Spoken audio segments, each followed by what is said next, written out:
नमस्कार दोस्तों। आज मैं आपके लिए एक ऐसी इंटरेस्टिंग और थ्रिलर सस्पेंस भरी कहानी लेके आया हूँ कि जिसको सुन के आप चौंक जाओगे। तो इस वीडियो को लास्ट तक देखिए, बीच में स्किप मत कीजिए। बहुत ही ज़बरदस्त कहानी है जो आपने कभी सोची नहीं होगी, और ये कहानी आपको सोचने के लिए मजबूर कर देगी उन चीज़ों के ऊपर कि इस दुनिया के अंदर सच में सुपर नेचुरल एंटिटीज होती है या नहीं होती है। और ये दुनिया की, आप कह सकते हैं दुनिया की एक लौती ऐसी कहानी है, ऐसी घटना है जिसे गवर्नमेंट एंटिटीज के द्वारा ऑफिशियली रिकॉर्ड किया गया है, मतलब पुलिस के द्वारा इन्वेस्टिगेशन किया गया है और उन्होंने इस घटना को खुद मतलब होते हुए देखा है। और अभी तक ये कहानी पुलिस रिकॉर्ड में भी अनएक्सप्लेन बोल के वैसे ही एज इट इज है। तो चलो कहानी को शुरू करते हैं, लेकिन उससे पहले हमारे चैनल को सब्सक्राइब जरूर कीजिए, वीडियो को लाइक कीजिए ताकि आने वाले वीडियोस को आप देख सकें। तो ये कहानी है स्पेन के अंदर एक मेड्रेस बोल के एक शहर है, साउथ मेड्रेस। वहां पे एक सेंट लुइस बोल के रोड है। उस रोड पे एक अपार्टमेंट के अंदर एक फैमिली रहती थी, गुटरेस नाम की फैमिली। मियाँ बीवी थे और उनके 3 बच्चों के साथ वो वहां पे रह रहे थे। वो 1982 से वहां पे रह रहे थे और 1990 तक सब कुछ ठीक ठाक था वहां पे, मतलब ऐसी कुछ दिक्कत नहीं थी, कुछ इश्यूज नहीं था। सब कुछ एक नॉर्मल फैमिली जैसी होती है वैसा उनके साथ वहां पे चल रहा था। 1990s में उनकी बड़ी बेटी, जिसका नाम स्टीपना था, वो 18 साल की हो गई। और 18 साल की होने के बाद वो हाई स्कूल में, मतलब कॉलेज में चली गई पढ़ने के लिए। कॉलेज में जाने के कुछ दिनों के बाद ही उसके बिहेवियर में एक अजीब सा, मतलब चेंजेस हो गए, अजीब सा बर्ताव करना शुरू कर दिया उसने। माँ बाप को ऐसा लगता था कि चलो भाई, बेटी अभी कॉलेज गई है, टीनेजर है, तो ये सब होते ही रहता है, this is the normal thing actually. But वो लोग टेंशन में आना तब शुरू हो गए जब उन्होंने देखा कि स्टेपना मेंटली और फिजिकली दोनों तरह से वीक होना शुरू हो गई थी। एक्चुअली उसके बिहेवियर में, मतलब बहुत अजीब तरह का बिहेवियर उसने करना शुरू कर दिया था। तो ऑब्वियसली वो तो माँ बाप थे, उनको फिक्र होना शुरू हो गई। तो वो उसको डॉक्टर के पास लेके गए। डॉक्टर के पास लेके जाने के बाद डॉक्टर ने सब उसके टेस्ट किए, सब रिपोर्ट चेक किए, कहा सब कुछ नॉर्मल है, she is mentally and physically बहुत फिट है। पर माँ बाप उसको रोज देखते थे, उनको पता था उनकी लड़की कैसी बिहेव करती है, मतलब एक अब नॉर्मल थिंग थी उनके लिए। तो उसके बाद एक अपने करीबी रिश्तेदार के कहने के ऊपर से वो अपनी बेटी को एक प्रिस्ट के पास लेके गए। प्रिस्ट ने उसको देखा, प्रिस्ट को भी सब कुछ नॉर्मल लगा, मतलब उसको भी ऐसा कुछ अजीब उसके बर्ताव में कुछ दिखाई नहीं दिया। उसके बाद वो उसको घर को लेके आए। 1-2 महीने बीत गए, स्टीपना की तबीयत दिन पे दिन खराब होती गई, उसके बर्ताव में भी बहुत फर्क आने लगा। वो कहती थी कि हाँ, अनजाना सा साया उसकी जान लेने की कोशिश कर रहा है। वो हमेशा डरी डरी सहमी सहमी रहती थी। और इसी हालत में एक दिन उसकी डेथ हो गई। ये 1990s की बात है।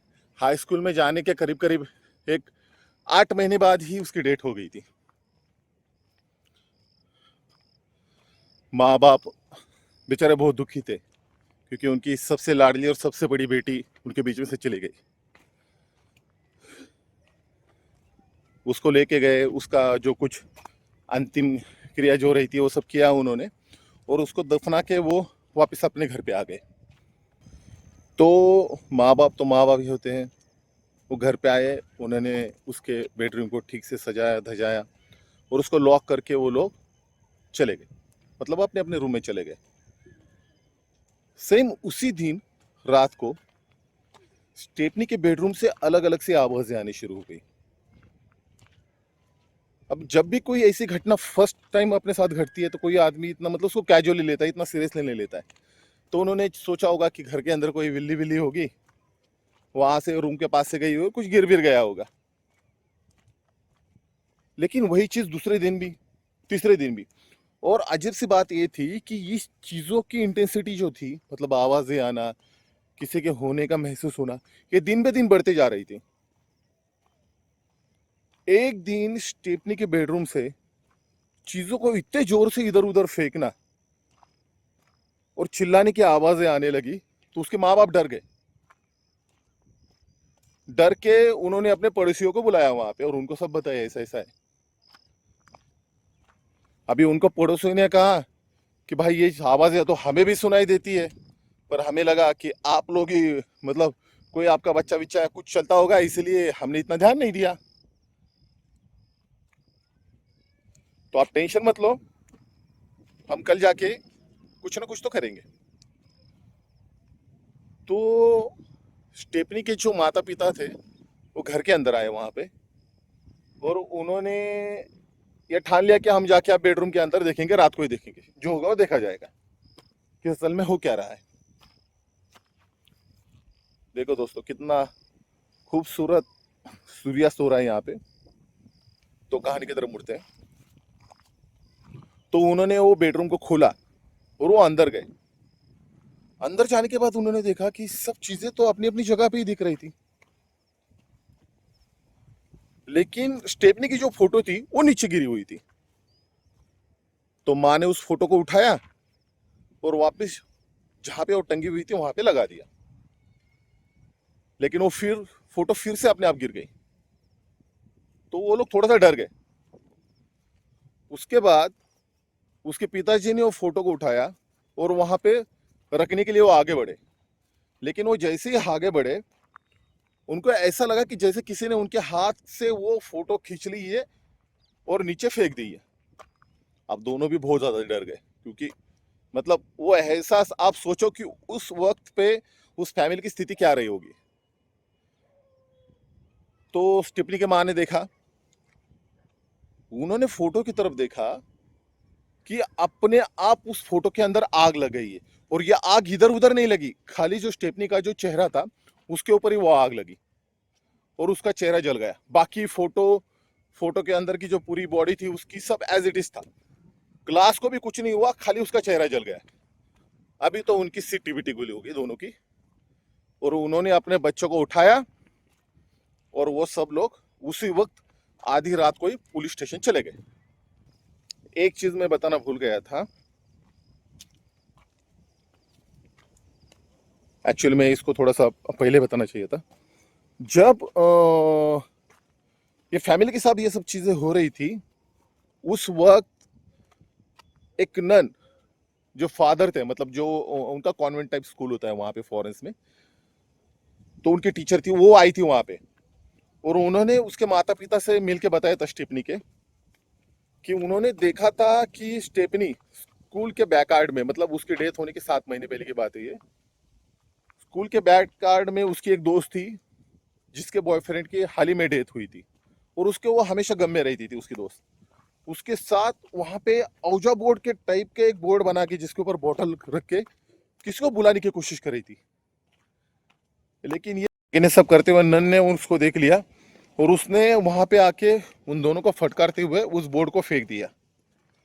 लेकिन जैसे उसने बोर्ड को फेंका, उन्होंने जो बोतल रखी थी कांच के बोर्ड के ऊपर, उन्होंने देखा कि उस कांच के बोतल के अंदर से एक धुएं के जैसा साया बाहर निकल गया था।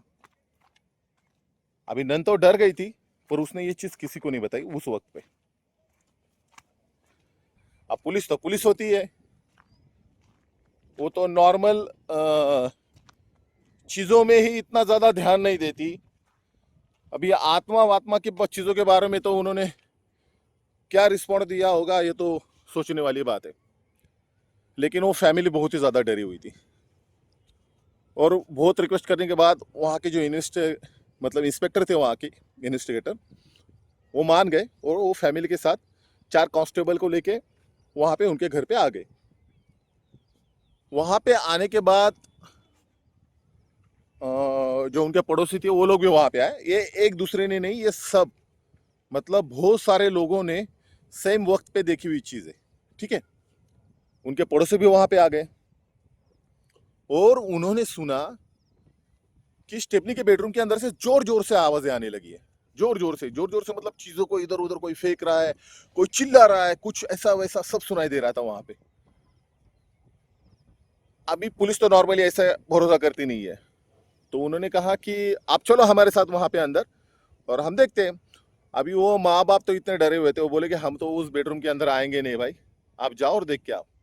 तो पुलिस ने 2 कांस्टेबल को उनके पास रखा, इंस्पेक्टर साहब ने, और 2 कांस्टेबल को अपने साथ लेके वो रूम के अंदर चले गए। चले जाने के बाद जैसे ही उन्होंने उस रूम के अंदर एंट्री की, वहां का माहौल एकदम अजीब सा था। मतलब बाहर इतनी ज्यादा ठंड नहीं थी, लेकिन उसको मतलब वो कमरा बंद होने के बाद भी अंदर ठंडी हवाएं आ रही थी। सब कुछ एकदम शांत था। उसके बाद भी ठंडी हवा का झरोका का जो आवाज आता है ना, वो आवाजें उनको सुनाई दे रही थी। और एकदम से पूरा जो टेम्परेचर होता है एकदम ठंडा हो गया वहां पे, किसी को कुछ समझ में नहीं आ रहा है। और अचानक से आवाज सुनाई दी। तो इंस्पेक्टर ने पूछा भाई कहाँ से आवाज आ रही है? कांस्टेबल बोला सर वो गैलरी के उधर से आवाज आ रही है, बाहर की साइड से। तो वो गए और उन्होंने वो बालकनी खोली, बालकनी का जो ग्लास था वो ओपन किया, देखा वहां पे कोई नहीं था, सब कुछ ठीक ठाक था, शांत था। फिर उसके बाद भी पुलिस को भरोसा नहीं हुआ।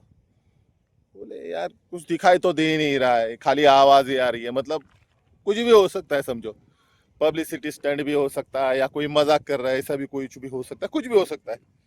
तो पुलिस ने डिसाइड किया कि चलो आज हम रात को यहाँ पे रुकेंगे और देखेंगे क्या होता है। तो वो लोग नीचे आए, हॉल के अंदर सब बैठे और सब मतलब बैठ के बात कर रहे, और बच्चे चले गए सोने के लिए, जो अपने अपने बेडरूम में थे, 2 बच्चे थे उनके। तब स्टिपना की माँ ने बताया इंस्पेक्टर को कि उसने पिछले कुछ दिनों से ये ऑब्जर्व किया कि उनका जो छोटा वो बेटा था, क्या उसका नाम था जोसेफ। तो जोसेफ के बेडरूम के अंदर 2 बेड से, तो आज रात को वो एक बेड पे सोता था और दूसरे दिन वो दूसरे बेड पे उड़ जाता था। ये चीज तो बहुत अजीब थी, लेकिन पुलिस ने उसको इतना भी सीरियसली नहीं लिया। तो उन्होंने देखा कि उनका बेटा कहाँ पे सोया हुआ है। ठीक है, बोले कि मतलब उन्होंने बोला कि हमको दिखाओ कैसा है क्या है, हम वो भी जाके देखते हैं, मतलब क्या है वो सब चीजें एक ही बार क्लियर कर देंगे। तो स्टेपनी के माता पिता इंस्पेक्टर को लेके गए जोसेफ के रूम के, और वहां पे उन्होंने उनको दिखाया। लेकिन जैसे ही उन्होंने वो बच्चे को सोता हुआ एक रूम के ऊपर दिखाया, अभी स्टेप रूम की रूम तो बेडरूम तो बाजू में ही थी, लेकिन जैसे ही दिखाया, अचानक से जोसेफ के बेडरूम के अंदर के भी जो सामान था इधर उधर हिलना शुरू हो गया। पुलिस, ये सब गवर्नमेंट ऑफिसर के साथ में सामने वाली की चीजें, ऐसा कुछ मतलब किसी ने ऐसा नहीं है देखा नहीं या सुनी सुनाई हुई, ये ऑफिशियली रिकॉर्ड है वहां पे चार्जशीट में। ये सब चीजें चीजें इधर उधर हिलना शुरू हो गई। अभी ये देख के तो पुलिस भी डर गई। तभी एक पुलिस को बोला कि तुम नीचे जाके देखो भाई, नीचे से कोई कुछ कर रहा है क्या। नीचे के माले पे आके देखा उसने, नीचे से भी कोई नहीं था, सब ठीक ठाक था, उतने ही लोग घर के अंदर थे।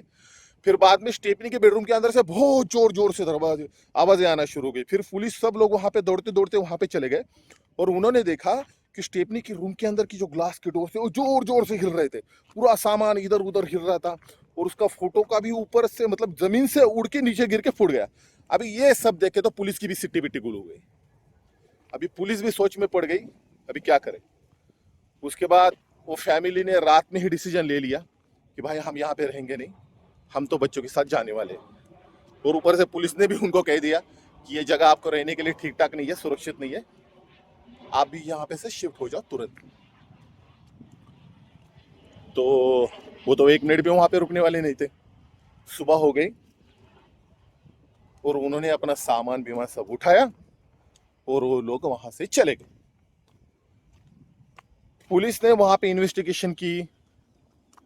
बाद में पूरे वर्ल्ड से, एक्चुअली ये बहुत वर्ल्ड फेमस स्टोरी है, इसके ऊपर एक फिल्म भी बनी है जिसका नाम वेरोनिका बोल के। नेटफ्लिक्स में ये मूवी अभी भी अवेलेबल है। और ऐसा कहा जाता है कि ये मूवी पूरी दुनिया की सबसे ज्यादा हॉरर मूवी है। इस मूवी को बहुत सारे लोगों ने देखना शुरू कर दिया, लेकिन मूवी आधी होने से पहले ही वो मतलब इतना अनकंफर्टेबल फील करना शुरू कर देते हैं कि जैसे मानो कोई साया उनके आसपास हो और आधे में से देखना वो छोड़ देते। हाँ, एक चीज मैं बताना भूल गया, एक्चुअली मेरे से मिस हो गई। वो पुलिस को बुलाने से पहले, जब ये सब चीजें देखने के बाद, अ, मतलब फोटो के ऊपर आग लगने से पहले, जब उसके माता पिता जब सो रहे थे बेडरूम के अंदर, तब जो स्टेपनी थी, उनकी माँ को ऐसा लगा कि कोई उनके सीने पे बैठ के उनका गला दबा रहा है, उनकी जान लेने की कोशिश कर रहा है। और उसी वक्त वो रूम में से आवाजें आ रही थी, इसलिए वो उठ के उधर चली गई थी वो लोग देखने के लिए। बाद में वर्ल्ड के बहुत सारे इन्वेस्टिगेशंस, नेशनल जियोग्राफी, डिस्कवरी, या बहुत सारे हैं, उन्होंने जाके वहां पे बहुत इन्वेस्टिगेशंस किया। पुलिस ने भी बहुत सारे इन्वेस्टिगेटर्स बुलाए, उसके ऊपर बहुत सारी डॉक्यूमेंट्रीज बनी, बहुत सारे पृष्ठ आए, बहुत बहुत लोगों ने कोशिश की, लेकिन मतलब कोई भी ऐसा सेटिस्फाइंग आउटपुट वहां पे से बाहर नहीं आया।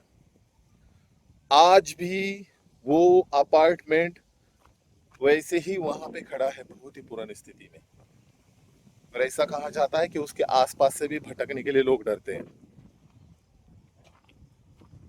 वो फैमिली शिफ्ट होने के बाद उनकी तो लाइफ नॉर्मल हो गई, उनके बाद उनके पास साथ में वैसी चीजें फिर कभी हुई नहीं। आज भी आप चाहे तो फिल्म देख सकते हो, बहुत ही खतरनाक फिल्म है ये, और बहुत ही ज्यादा वर्ल्ड फेमस है। तो मिलता हूं आपको अगली स्टोरी के साथ। देखते रहिएगा हमारा चैनल, और हमारे चैनल को सब्सक्राइब जरूर कीजिएगा। होप आपने इस कहानी को एंजॉय किया होगा। थैंक यू, बाय बाय दोस्तों।